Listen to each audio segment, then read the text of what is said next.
शगुन परिहार BJP MLA मेरे साथ मौजूद है। शगुन जी, पहले तो बताइए, आज जो हंगामा हुआ सदन में, this should not happen, few MLAs were also injured, so how this all happened and why BJP is so strongly opposing this special status? This is due to the political gimmicks played by the National Conference.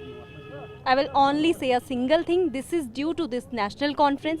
First day जब वो आए, जब वहीद परे जी ने ये so called resolution जब लेके आए थे, उस दिन उन्होंने कहा ये सिर्फ कैमरे के सामने दिखाने के लिए ये पॉलिटिकल टैक्टिक्स प्ले कर रहे हैं. Then why they are doing this? They are in government. Why they are not discussing about the development in Jammu Kashmir? Why they are not discussing about the peripheries of Jammu Kashmir? You know very well कि हमारे जितने भी peripheries हैं, चाहे वो कश्मीर के ही क्यों ना देख लो आप, 5-5 घंटे हमारे लोग पैदल चलते हैं, वहाँ पे सड़कें नहीं हैं, वहाँ पे बिजली नहीं है, वहाँ पे पानी नहीं है. आप ये जानते हैं कि कई जगह ऐसे हैं जहाँ पे नेटवर्क कनेक्टिविटी भी नहीं है. तो ये क्यों चाहते हैं कि 370 के नाम के शगुफे को हमेशा ये लोगों को बेवकूफ़ बनाने के लिए डालते हैं? ये क्यों नहीं चाहते ये यहाँ के नौजवानों के रोज़गार के बारे में बात करें? ये चाहते हैं जम्मू कश्मीर 370 की आग में हमेशा जलता रहे, यहाँ पे आतंकवाद हमेशा भड़का रहे, यहाँ पे नौजवान जो है वो रोजगार की तरफ ना जाएं. उन पे पैलेट गन जिन लोगों ने चलाई वही लोग आज 370 वापस. बीजेपी को क्या स्पेशल स्टेटस के साथ दिक्कत है? देश में तो कई स्टेट्स ऐसे हैं जहां पर स्पेशल स्टेटस है. आप भी तो जॉब्स और लैंड सिक्योरिटी की बात करते हैं. आप क्या ये नहीं जानते कि हमारी जॉब्स और लैंड सिक्योरिटी के बारे में पहले ही कहा गया है कि वो यहाँ के जम्मू कश्मीर के युवाओं को ही मिलेगा? They are only talking about 370.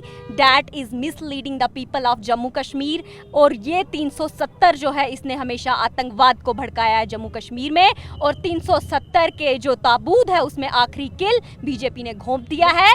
ये लाने का सवाल पैदा ही नहीं होता. लेकिन शगुन जी, जो कल रेजोल्यूशन पास हुआ, there was no mention of 370 और 35 in that. That was a dialogue being initiated. Diplomatic language. They were talking in a very diplomatic way.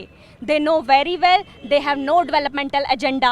They know very well they are not talking about the progress. Why they are not talking about the progress? Why they are not talking about the manifesto in which they were discussing about 5 lakh jobs?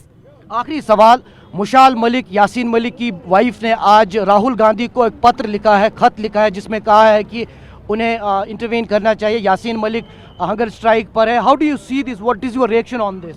Why she is writing letter to Rahul, not PM or Home Minister? You know very well Rahul Gandhi ही उनको support कर सकते हैं, क्योंकि राहुल गांधी जी के ही दौर में हमारा कश्मीर जल रहा था. राहुल गांधी जी के ही दौर में कश्मीरी पंडितों के पलायन करने की नौबत आई थी. राहुल गांधी जी के ही दौर में कश्मीर में नौजवानों पे पैलेट गन चलाई गई थी. राहुल गांधी जी के दौर में कश्मीर के नौजवानों से रोजगार छीना गया था. इसीलिए वो राहुल गांधी के पास गई हैं, क्योंकि उन्हें पता है राहुल गांधी जी की आइडियोलॉजी नेशनलिस्ट नहीं है. उन्हें पता है यासीन मलिक जी जो हैं उन्होंने हमेशा यहाँ पे आतंकवाद को भड़काया. आप क्या चाहते हैं? वो बाहर आए और फिर से हमारे नौजवानों को रोजगार के बजाय आतंकवाद में मुब्तला करे. बड़ा आरोप है आपका, राहुल गांधी नेशनलिस्ट नहीं है. बिल्कुल, क्यों नहीं होगा आरोप हमारा? जब यासीन मलिक की वाइफ अगर उनके पास जाके गुहार लगा रही है, जो पाकिस्तान की है, वो ये जानती है कि यहाँ पे जो एयरफोर्स के जवान शहीद हुए उनमें यासीन मलिक का कितना बड़ा हाथ था. क्या आप चाहते हैं वो हाथ से हमारे साथ फिर से दोहराए जाएं?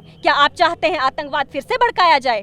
Thank you so much. तो ये थी शगुन परिहार, बीजेपी एमएलए, और इन्होंने स्पष्ट किया कि सदन में वो 370-35A पर कार्रवाई नहीं चलने देंगे. वहीं राहुल गांधी को लेकर जो मुशाल मलिक, यासीन मलिक की बीवी ने जो पत्र लिखा है, उस पर इन्होंने सख्त टिप्पणी करते हुए कहा कि वो जानती है, यानी मुशाल मलिक, कि राहुल गांधी नेशनलिस्ट नहीं है और इसीलिए उनको ही पत्र लिखा है.